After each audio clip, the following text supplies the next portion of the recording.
grateful that there. The program is still this morning on our TV, and I told you that we're going to be looking at COVID-19 situation one more time in Nigeria and perhaps in Edo State. Now, there's no saying anymore that there is a spike in the upsurge. There is an upsurge for COVID-19. Of January 2021, Nigeria received 1,354 new confirmed cases and 1 death. That's the highest number ever to have been recorded by Nigeria. So what is really responsible? The number of street kids is growing by the day. Many are exposed to the vagaries of life, including death. You can do something to rescue these innocent souls roaming our streets. Be the change today. Support an orphanage. This message is brought to you courtesy Independent Television.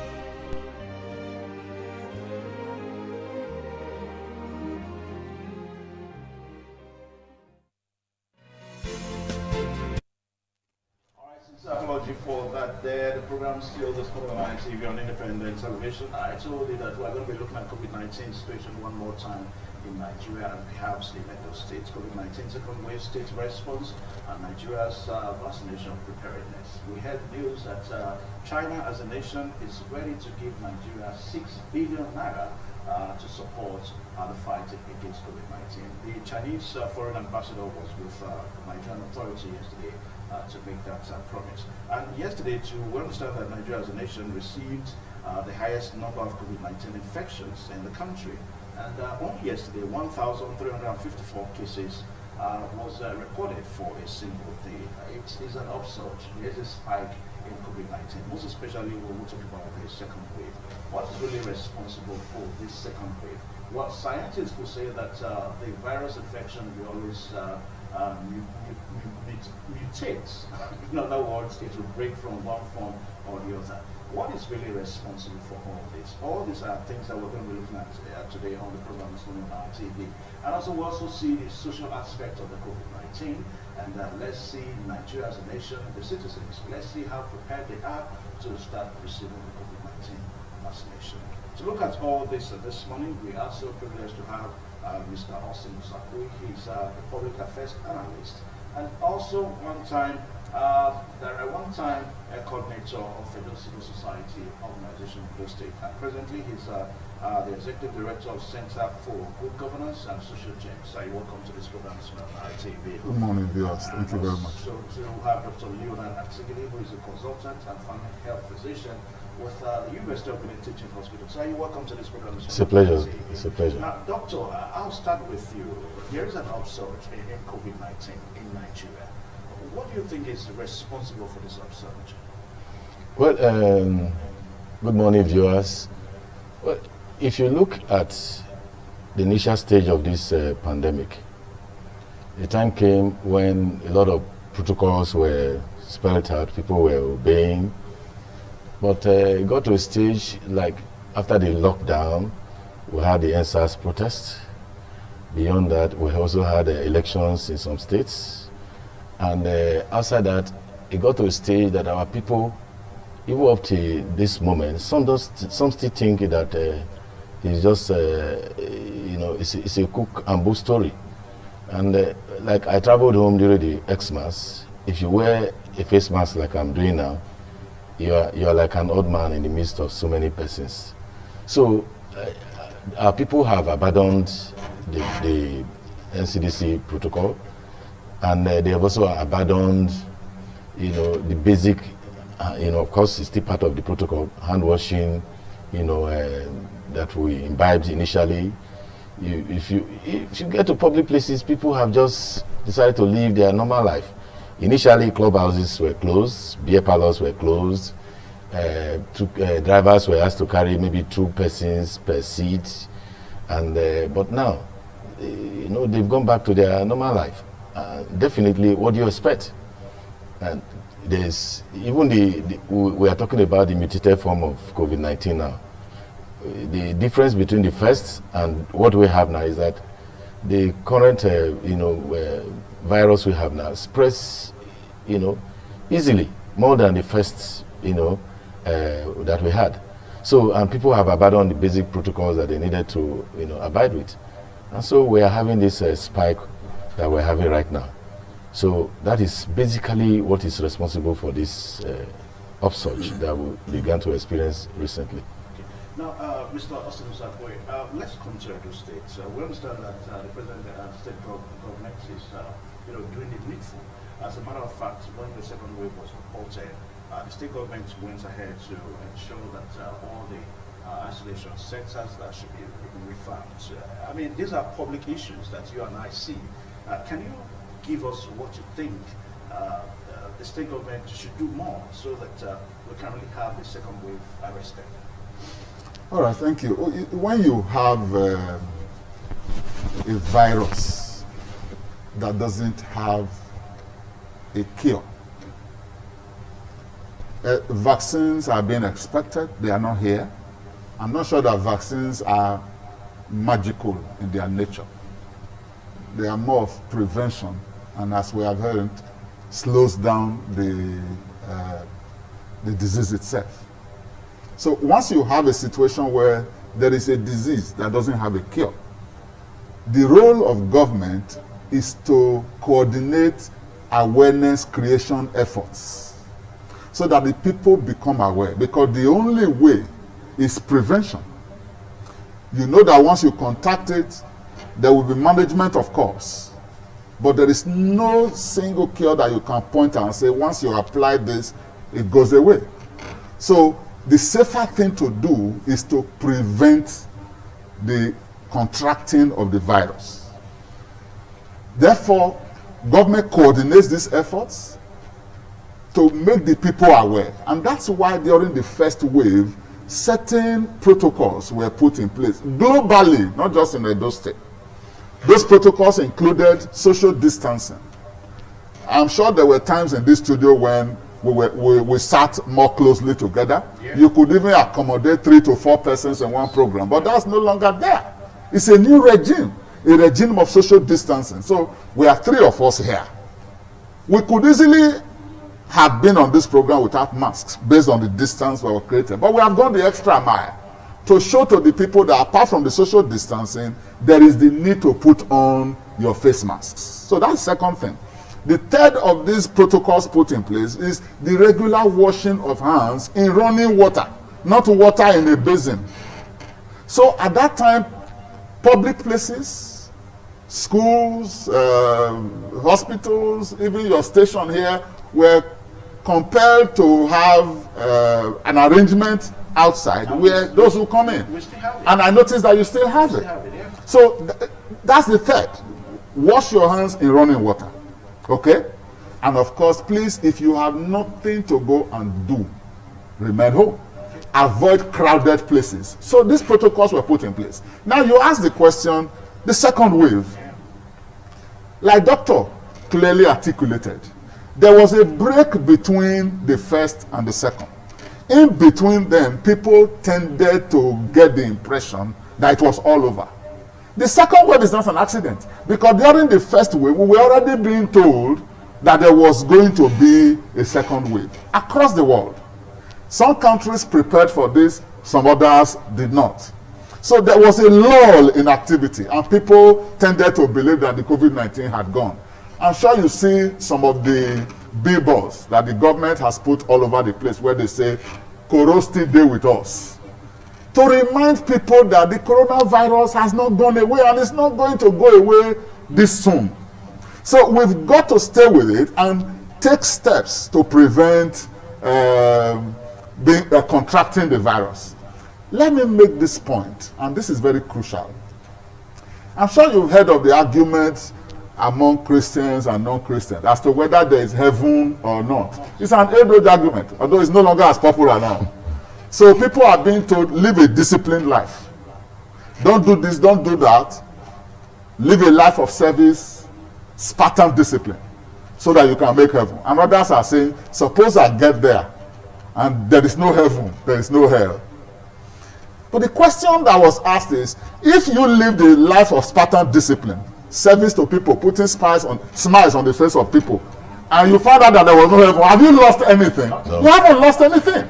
The same question is relevant in the case of COVID-19. People are saying, oh, this is a huge scam. Oh, COVID-19 doesn't exist. They are just wanting to limit our movement and all of that. And I am asking the question. If after you have taken steps to protect yourself from contracting the virus, you stay alive, you have even now learned a lot of survival skills on your own, and it turns out that the evidence comes out that COVID-19, after all, was not real. Have you lost anything? So it is better to err on the part of caution. So people need to be cautious. People need to be aware. So for me, the most important part of what government should be doing is to create awareness. All right, let me pause you there, and I'm still going to come to you before I come to the doctor. Now, if you take a look and see some of the things that the President, Governor of Edo State is doing, I mean, you go to some isolation centers, you see some items that have been provided, and of course how the centers have been further revamped. Can you speak on that? Yes, I think for Edo State, we appear to be lucky. Lucky in the sense that there was a time we were preparing for the National Sports Festival, which necessitated government taking certain actions to ensure that the health of the large population of people that will be coming to Edo State for the festival was guaranteed. So certain things were put in place. That's one. The second is that we are lucky to have the Irua Specialist Hospital in Edo State, which is a world-renowned center for treating these viral diseases. So that was there. But government went ahead to work closely with the University of Benin Teaching Hospital and then made the Stella Obasanjo Hospital essentially an isolation center where treatment could be given. So I say we are lucky because first and foremost we had these facilities and we had a government that tended to be able to respond quickly to the COVID-19 pandemic. They're still there. What simply has happened is that now that there's a second wave, a lot of those things that had laid dormant now have been revived and brought up again. The treatment center is still there. Okay. All of those respirators, those gadgets that were brought in are still there. So what people need to know, most importantly, is that government's preparedness to assist in managing the COVID-19 is still very much in place, and that people still need to report early signs. Okay. That's very crucial. People must call in when they notice some of these symptoms that are in the public place. And please make a call, go for testing. Testing is still as crucial as it was in the first week, because it is only when you are tested and you know your status. You know your status. So don't conclude that, oh, I've been having this kind of symptoms, malaria, and then you begin to embark on self-medication. You just go across the counter and say, give me this, give me that, give me that. Please do a test. Once it is discovered that you have it, management begins. Okay, now Dr. Leo Sigiri, we are looking at a virus that has changed from one form to another. The new variant now, they call it the B117. Now, for some persons that may see it from the layman's point of view, they may begin to say that, oh, this thing now, it probably is going to have new symptoms, and maybe the protocols are going to change, and maybe also that you don't even really need to fight this thing anymore. I mean, it will finally go. I want to Well, the only difference between the current strain and the one we had, which is still there, is in terms of transmission, because the current strain is easily transmitted among persons, and the protocols still remain the same: wash your hands frequently and social distancing, avoid crowd and what have you. Then again, you know, people, the kind of people we have in this, well, let me not say in this part of the world, actually it's a global thing, even among the whites. Some of them just get tired and they get frustrated, just get out of the house and say, no, they won't obey anymore. I see them, they are forcibly arrested along the street. So, as far as we know currently, the variant we have now It's just about the degree of transmission. It's faster. And like I said, protocols remain the same. And our people need to be conscious of this, that the virus is still there. You know, as a way to divert a little from the question you asked me, like what Mr. Sakwe said, you know, if you go to rural areas, and I think this is where the government needs to emphasize their, you know, they need to divert their attention to right now. Because if you go to rural areas, look, I went to a church, not a single person was putting on a mask. There was nothing like social distancing. And if you, they will say, Koro still day, you know, they here. So we need to get back to our rural places where they don't even see ITV, they don't hear ITV radio. And we need to have other means of reaching out to these persons. Now, Doctor, do you think it's possible that people may have been dying of this virus? Of course. Oh, yes. People are dying before the discovery. Yeah. Well, you know, the way science, you know, scientists the be. reason why I'm asking that question, the first discovery of the B117 in Nigeria spans back to June.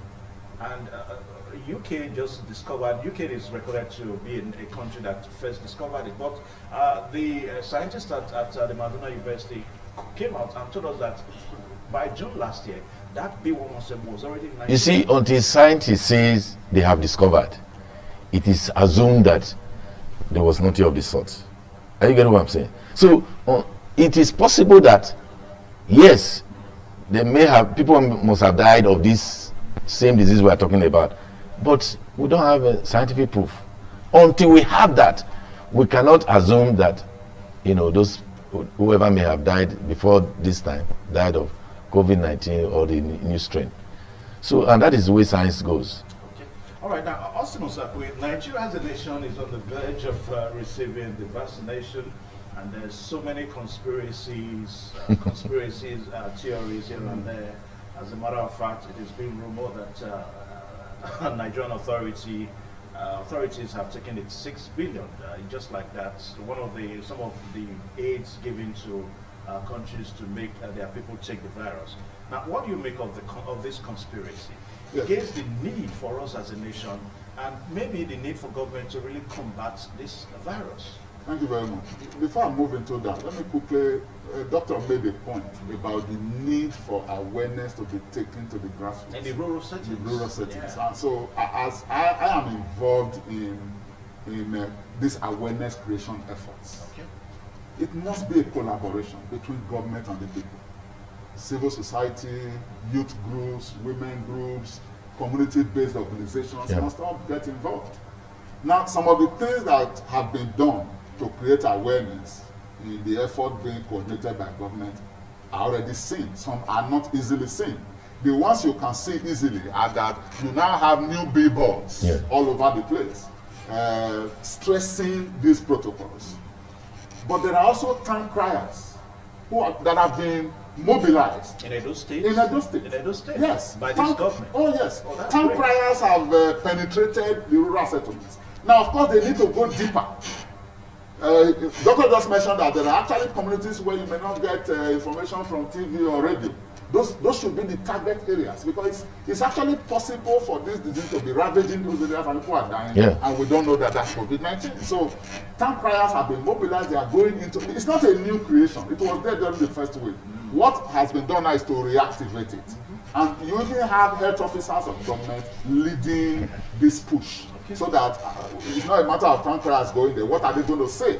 So you have health officers leading this push.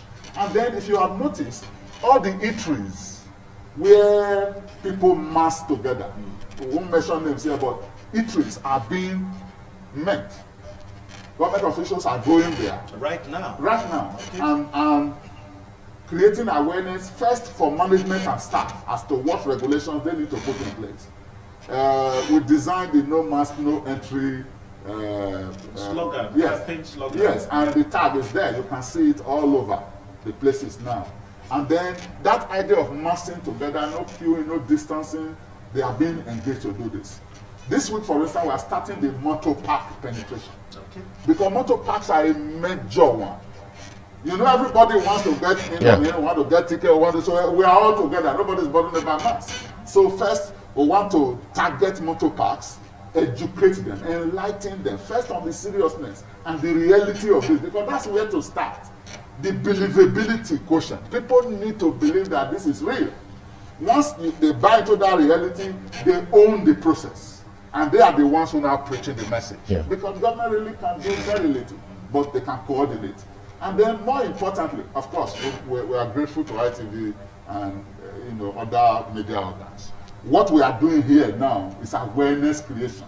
And I'm sure it's part of the responsibility that media organs feel that they owe society. Yeah. And this is a very beautiful one. But again, it's limited because there are persons who may not be able to get it. So all of these efforts are there. And then community groups are being targeted by CBOs. Okay. We also have people in our team who are leading those efforts. So that as much as possible, we must take awareness to the people where they live. We must take awareness to the people where they work. We must take awareness to the people where they carry out all forms of activities. Now, when you say we, I think we need to get the record straight. I know that you're a civil society, expert. Yes. Are you talking about your own civil society or as a group? All right. Perhaps I should explain the dual role. Yeah. There is a state COVID-19 response committee. Team, yeah. That team includes government officials, business people, health professionals, civil society groups. I am part of that team. That's beautiful. The reason why that team appeared to have been dormant over time was that, there was this general thing that people had bought into the idea.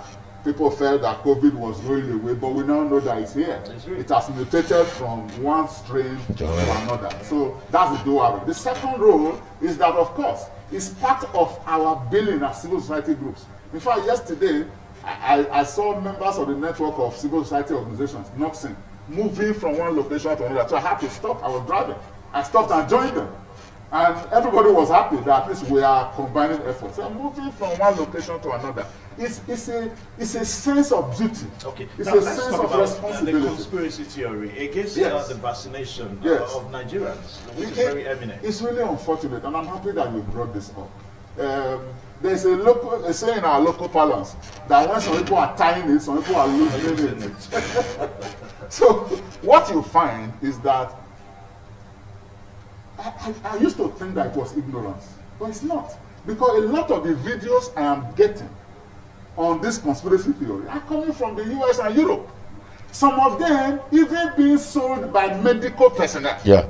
When we advance all kinds of evidence, in quote, to show to you that, it is what some people in that media refer to as Obubu Yaya, that this is not real. And that bothers me. Where you have that, in the US, for instance, for the past 1 month, on a daily basis, they have been losing people in excess of 2,000 daily. You have over 2,000 people dying daily in one country.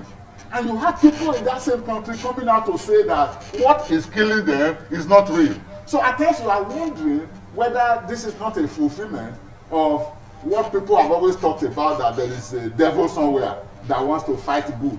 Otherwise, how do you explain it? Okay. In the case of Nigeria, the conspiracy theory, unfortunately, have been led by people we have had so much respect for, from the church itself.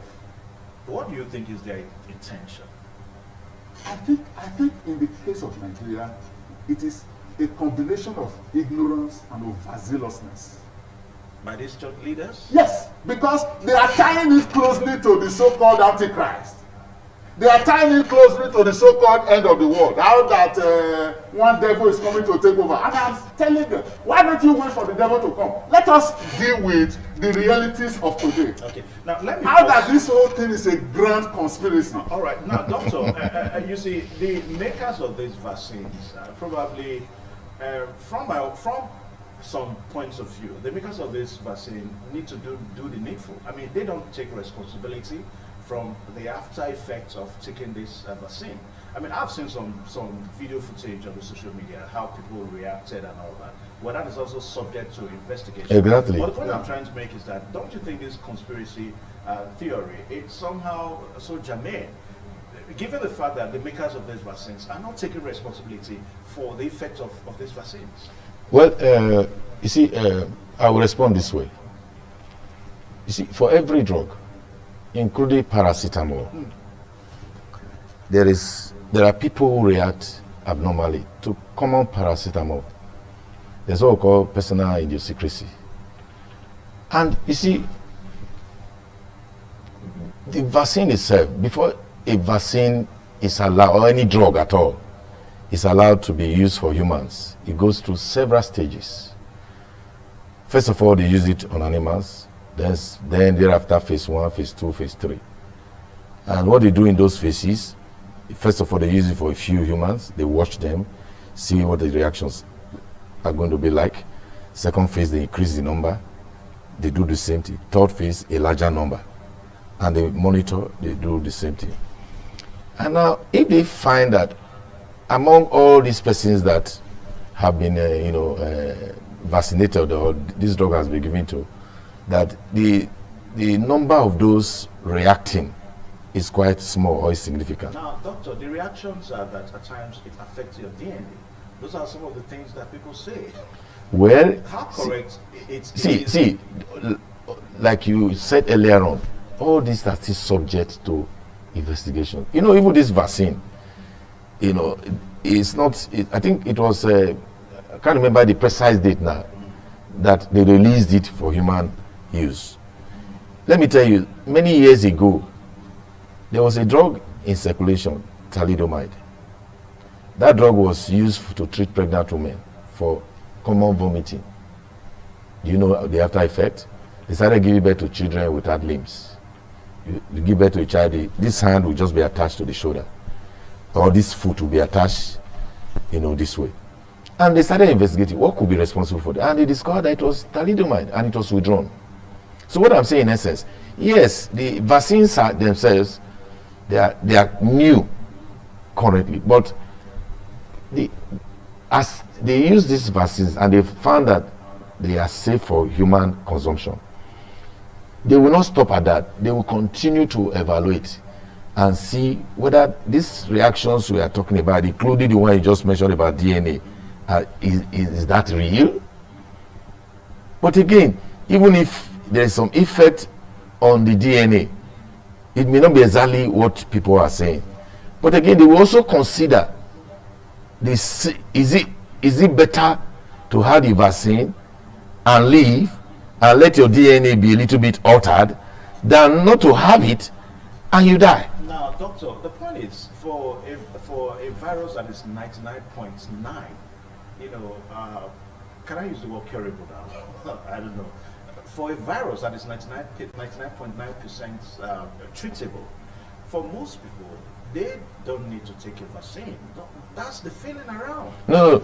Well, because all this somehow still contribute to the conspiracy theory. Because it appears that for these people, I mean, what health leaders are telling us that, look, you can actually recover from this thing. It is 99.9% recovery rate, and you are still giving us vaccines that will affect us. No, but look at it. If 2,000 people die daily because of one disease, 2,000 persons die daily because of one disease. Imagine other diseases, RTA, like in Nigeria, where RTA kills most people, or other simple diseases like hypertension or what have you, that can be easily managed. Now, if we lose 2,000 persons daily in Nigeria as a result of COVID-19, yourself do the calculation and see how many people we're going to lose in a year just because of COVID-19. So which one is better? Should we allow those people to die first and then we abandon the vaccine? No. One single life. That's why sometimes I like the US. Just because of one American, US can invest millions of dollars to rescue that one single individual, unlike in Nigeria where anything can happen. So what I'm saying in essence, it is important that we take the vaccine to prevent the effect of this disease, and that will also help us to increase our herd immunity that we talk about in the community. So, and if by the time we increase our herd immunity, you now discover that the transmissibility of this disease now reduces.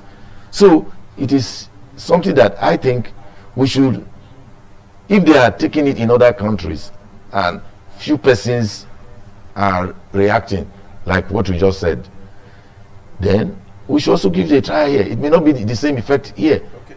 That is why we cannot just carry over the statistics we are getting from advanced countries and apply it to Nigeria.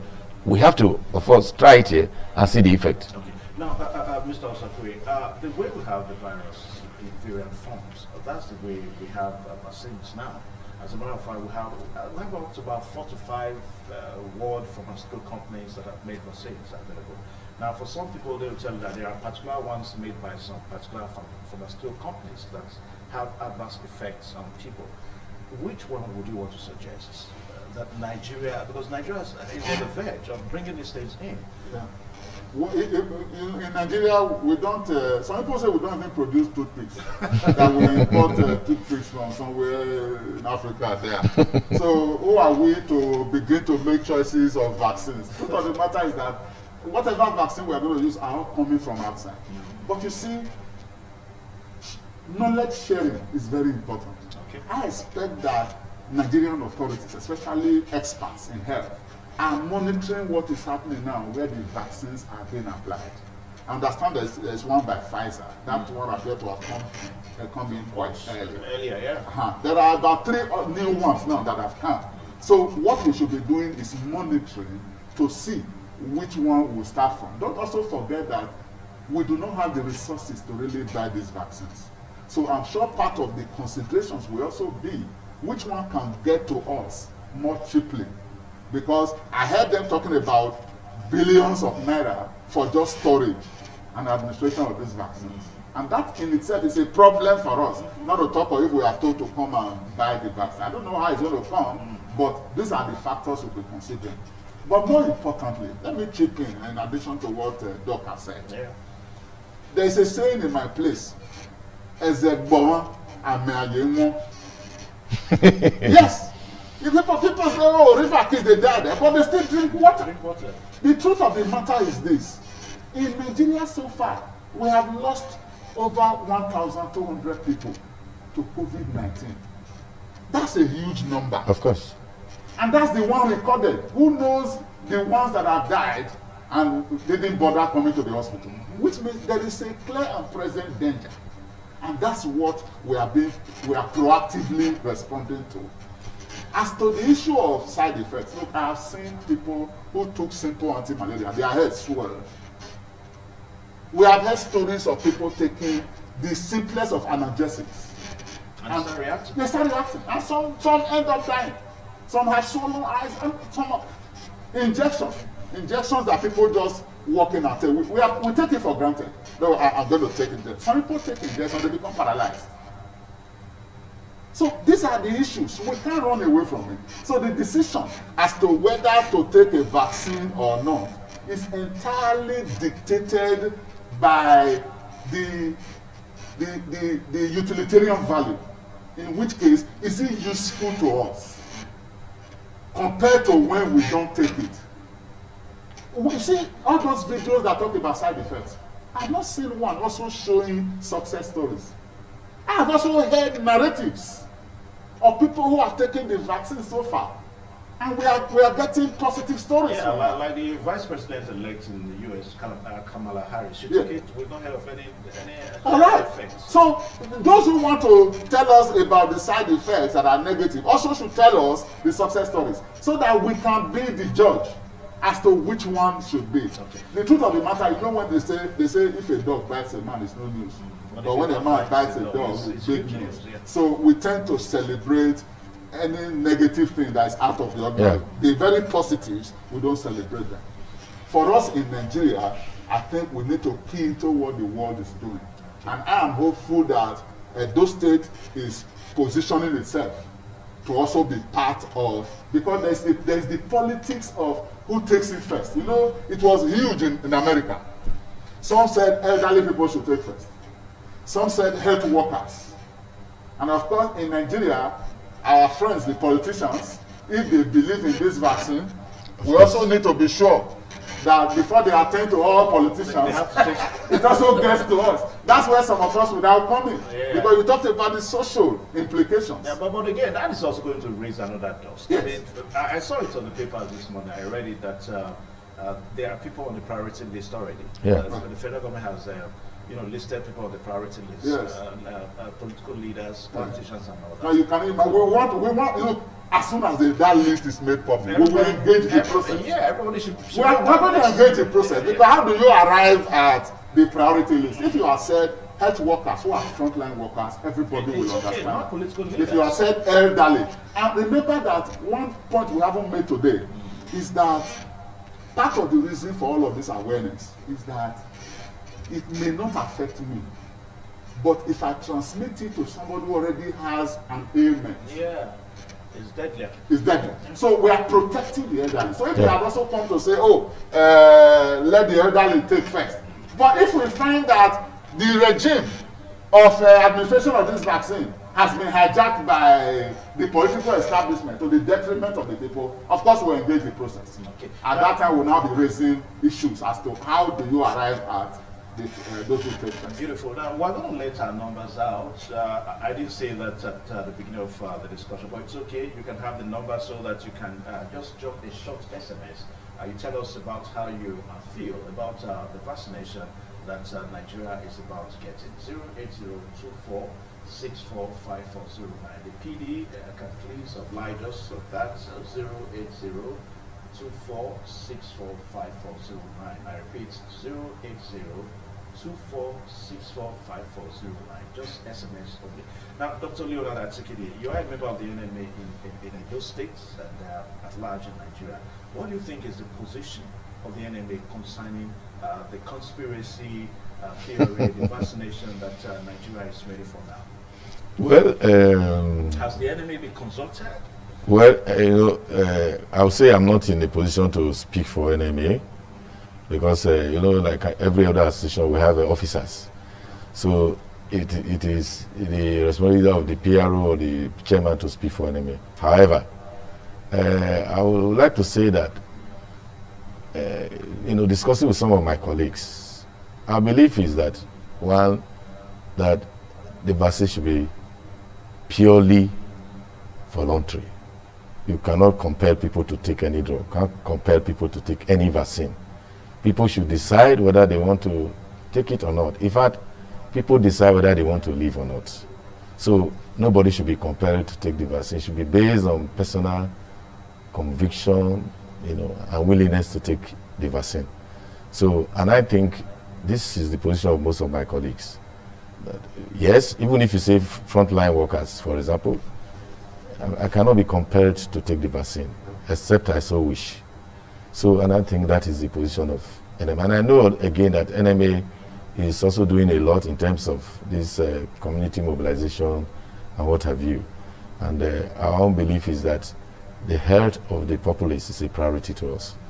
And because if our people, if we are not able to give them good health, of course they have no need for Medicare. They have no need to visit us. So our position is that the vaccine should be, made voluntary, not compulsory, and people should willingly go for it if they so desire. But we need to do a lot of mass mobilization, educating the people, just like our Osakwe said. They say, the river they keep us, they see they drink them. Oh, yeah. Yes. In fact, the people that drinks it more are more than those that the river killed. So I think our people should be given room to make a choice, but we need to do a lot of education so that our people can get to know, the benefits of this vaccine. Now, viewers out there, we'll just let you see the record so far. The PD, we can quickly just see the record so far. We saw it a while ago on the screen, where we have the samples tested so far. As at yesterday, the sample tested so far 98,046. Out of those samples tested, Nigeria has confirmed cases of 92,705. While active cases is 14,990.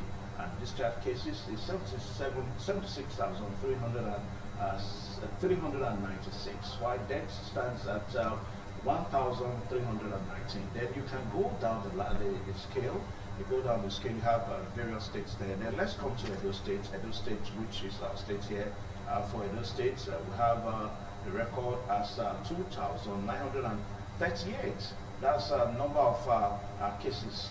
The ones that the lab confirmed in Edo State, that's the ones that went to the lab and confirmed in the lab, 2,938.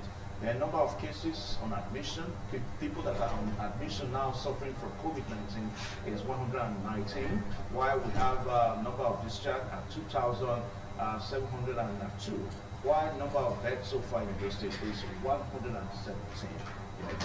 If you take a look at the representation, I think Edo State seems to be, it's okay, it's fairly okay, but that doesn't mean that we should not up our games to see that we really fight COVID-19 one more time. Now, Austin Osakwe, let's come to Edo State one more time, as good enough to know that the Edo State government is really doing all the needful to make sure that they arrest COVID-19. But I also want you to look at what seems to have make up a story that why we governments, because before this time, before the Chinese foreign minister told us that they are giving Nigeria 6 billion naira, the Nigerian authority told us that it was going to spend certain trillions of naira to support COVID-19 vaccination. For most people, their opinion is that, why will you do vaccination? Why don't you improve on health facilities on ground instead of doing vaccination? I want to speak on this, Austin. Yeah, I think instead of seeing either this or that, I think people should see that both are necessary and they should be complementary. Okay. The essence of the vaccine is to tackle what is with us right now. Remember that we're talking of COVID-19. There are other ailments, as Doc will confirm to you, that are killing people presently. Some, the death rate from those diseases may even be higher than that of COVID. The difference appears to be that this is a disease that spreads, that easily transmissible, especially the second wave. So, whereas the other one, somebody becomes sick, you treat over time, some recover, some die. This one is still, you can see within less than 1 year, it has mutated already. And some are even saying that we are likely to have other strains. So nobody knows where we're going. So that's the essence of the vaccine. And for God's sake, people need to know that this is not the first time that people are being vaccinated. We have had several vaccines. Yes.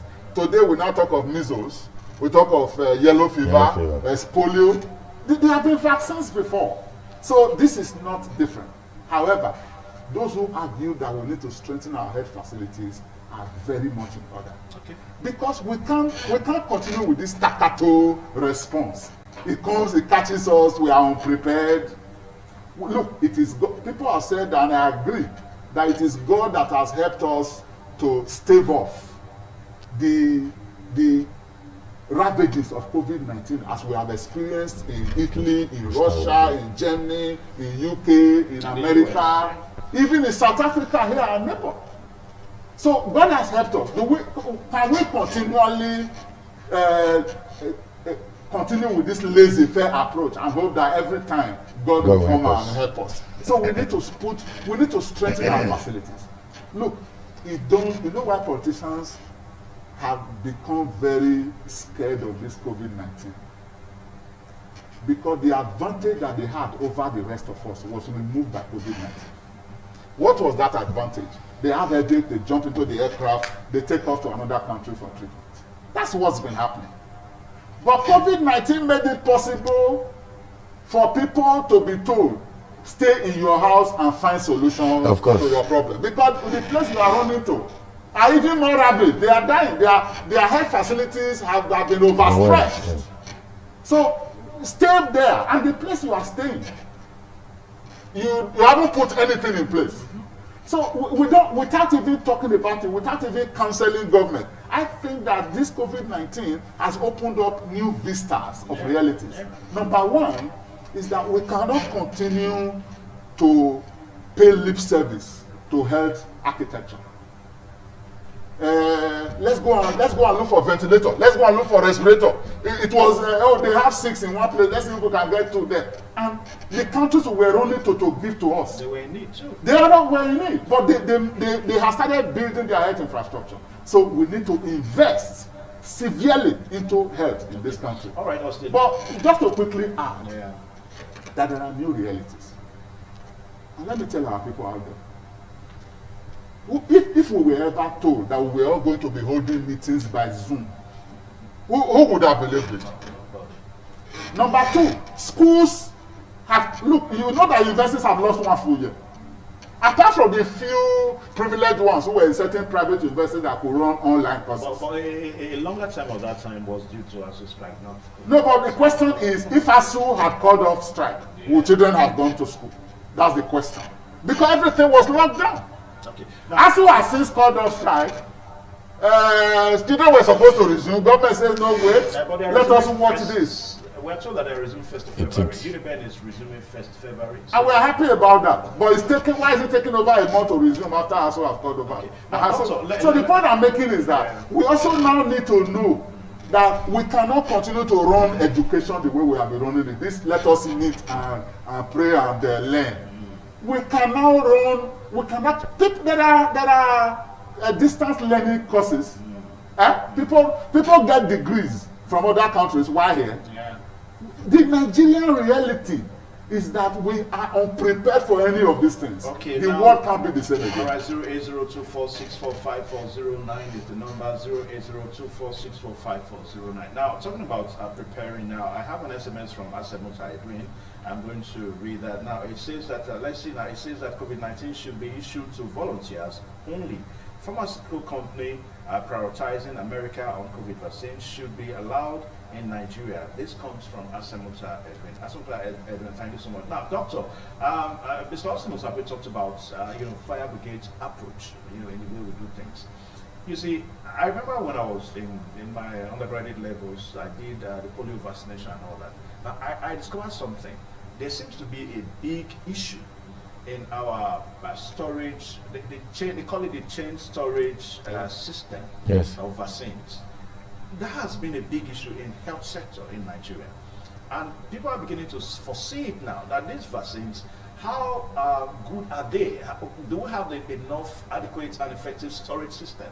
So that at the end of the day, it's not going to be a situation whereby instead of helping somebody, you rather give that person more problem. And Doctor, I want to speak on that. Well, you rightly identified the problem because right from time, storage of our vaccines has been an issue. And you see, sometimes you see them with that small box that they carry along, the cold chain box they carry. Now, usually they have ice packs inside that box that helps to preserve the vaccine. But now imagine, now you are taking that vaccine to maybe a rural area like, what do I mention now? Like Iura, we have light. There are still villages, but there's no light. So, and before you get there, this thing has melted, and what do? And you discover that if you give those vaccines, you may be giving, another thing to the person. So, we need to actually work on this storage thing. For example, I go to, sometimes to weddings and burial programs.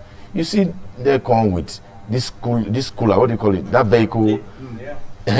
And I think government can also get such things so that we can drive these things to our rural populace, where the cooling of these vaccines will be will be properly preserved so that our people can get the right thing. So it's actually a problem, but are they willing to do all these things for the benefit of our people? Are they willing? Except if elections are closed, they will do anything. But once elections are over, they abandon the populace. The civil society, are you guys engaging the government on this already? I like the fact that you said you are partnering with the government, Edo State government, to disseminate information to further buttress the campaign against COVID-19. Are you foreseeing all these problems? Yes. Once you are dealing with something that is initially or primarily thought to be at the domain of experts, you now need to do researches. first to say anything and then to know, to grade your intervention so that it can be relevant. Part of what civil society is doing is also boosting its own knowledge about the vaccine and therefore how to attack it. So yes, civil society is working, but may not be doing enough, because that sector itself also has to be mobilized to be alive to the situation. There are still, unfortunately, civil society groups that believe that this whole thing is a scam. All right? And that could also be because they themselves have not been mobilized and equipped with enough knowledge. So part of what we are doing, what many of us are doing, is to reach out to those in that sector. First, to accept the reality of this situation, and then to clear doubts. And this is where the doubts comes from. Whenever there is an intervention, and accountability cannot easily be seen, civil society tends to take the back step. From the beginning, we're talking about vaccines now. It's going to be federally managed, though. I'm not sure any state will go and be looking for vaccines. Yeah, it's coming to trail down to the world. Exactly, exactly. So so a lot depends on what the management is at the very top, where it is coming from. Are we going to have a situation where states are going to be battling for it? Is there going to be equity in distribution? This morning I read that about 42 million. To support, mind you. State government will support. They will support, yeah. but you see the PTF. Is it PTF they call it? Yeah. It's a federal agency. So what they do is that they meet with states, get records, get reports from the state, but they are the ones who set the basic guidelines. States don't set on their own.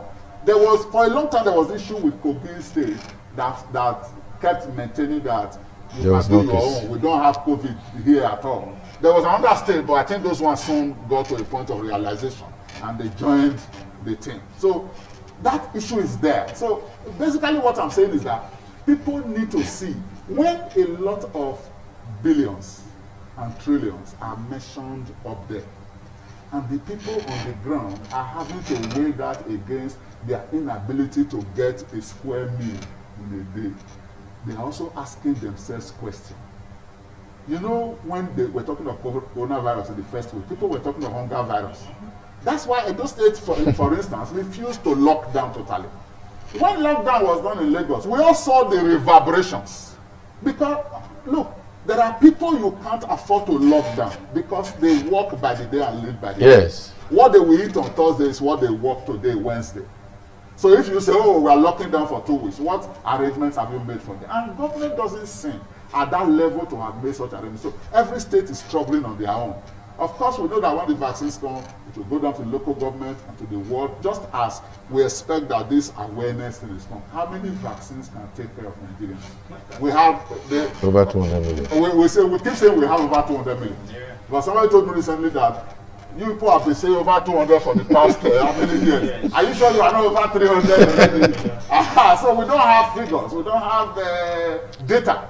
Okay. So it's going to be a steady thing, but the most reliable for now is prevention. That's why those protocols put in place, people must follow them as much as possible.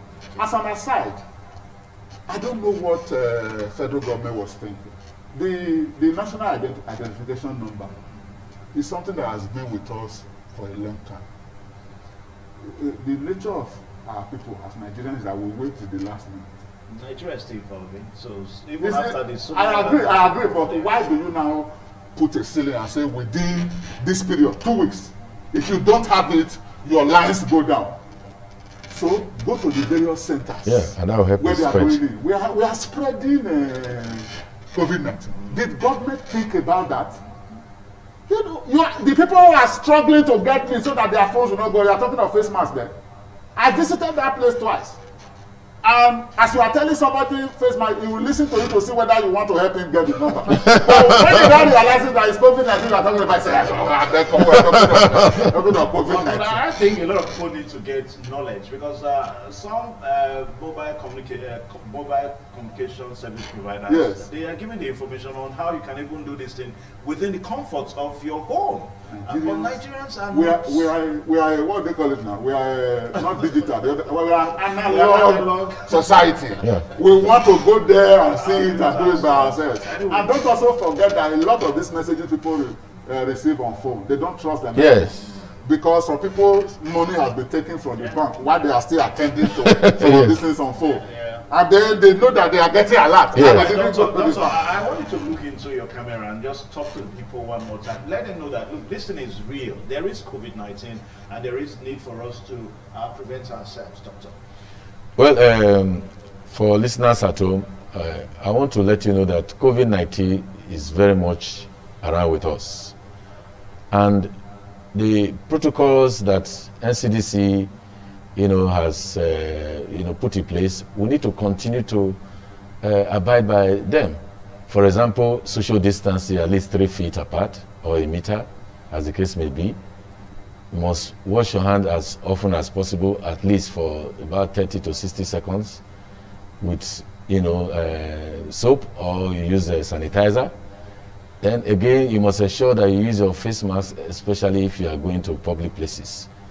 And ensure that if somebody is coughing around you, you must maintain some distance from that person. And if you have symptoms that appear that looks like malaria or flu-like a fever, if you have taken anti-malaria and you are not getting better for 3 days, please ensure you see a doctor. Don't wait until you are having respiratory problems before you come to the hospital.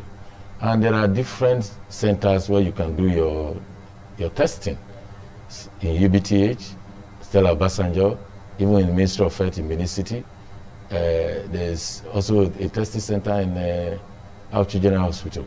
So, avail yourself of all these opportunities so that you don't fall a victim of COVID-19. It's very much with us.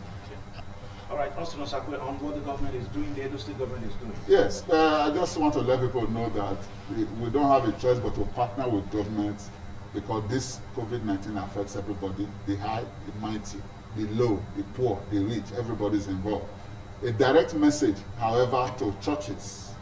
Leadership of churches should hold services responsibly. Social distancing, face masks as much as possible. Under the first wave, they broke church programs into sessions.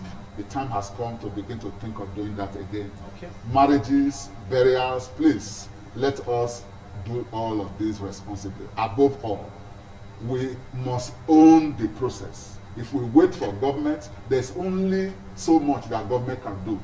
But owning the process by ourselves, because this is a security issue, because we're talking of lives and livelihoods, and we need to be in the front row in fighting this deadly pandemic. Okay. And for us at Independent Television and Radio, we always engage in our campaign. I mean, if you listen to all our programs on radio, and of course watch our programs on television, there's no time we don't talk about COVID-19. We always let you know that this thing is real, and of course the need for you to take advantage. A very big thank you to the consultant and the family health physician here, Dr. Leonard Atsikidi, and also Mr. Austin Osakwe. Thank you so much for finding time to come. Our pleasure. Thank you so much. Thank you. Pleasure. Join us now so that all the segments of this program will come your way. Stay tuned.